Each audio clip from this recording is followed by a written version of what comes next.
Assalamualaikum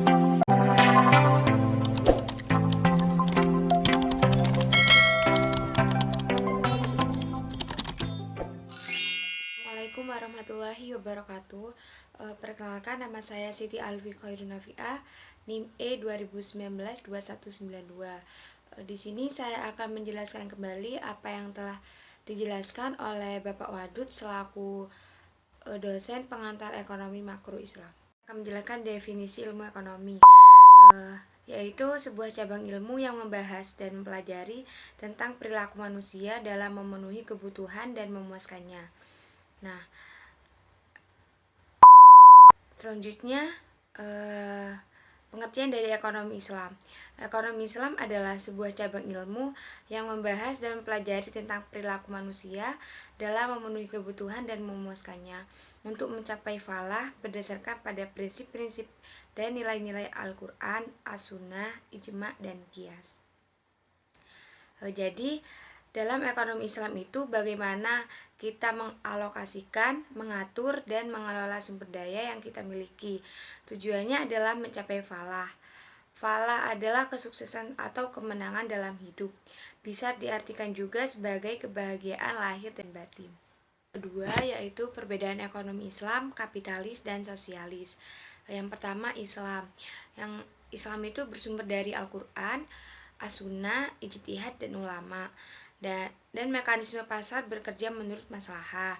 Nah, kalau ekonomi Islam kapitalis, yaitu bersumber dari pemikiran dan pengalaman manusia.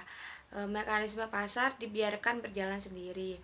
Yang ketiga, yaitu sosialis, bersumber dari pemikiran dan pengalaman manusia.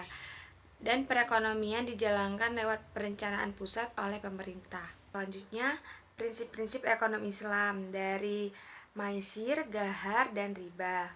Yang pertama, riba. Riba adalah tambahan.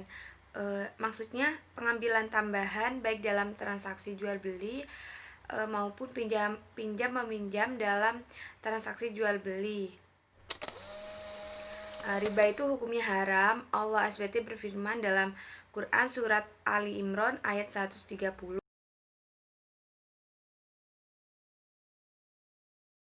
Adalah ketidakpastian yang terjadi pada harga, barang, dan tempat transaksi.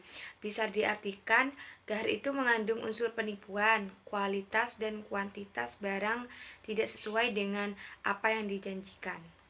Contoh bisnis jual beli gahar dalam kehidupan masyarakat dapat dicontohkan dengan sistem ijon, jual beli buah atau tanaman yang belum masa panen, penjual ikan yang masih dalam sungai. Nah, yang selanjutnya yaitu maisir. Maisir bisa diartikan taruhan, mengadu nasib. Bisa juga diartikan sebagai judi atau spekulasi untung-untungan.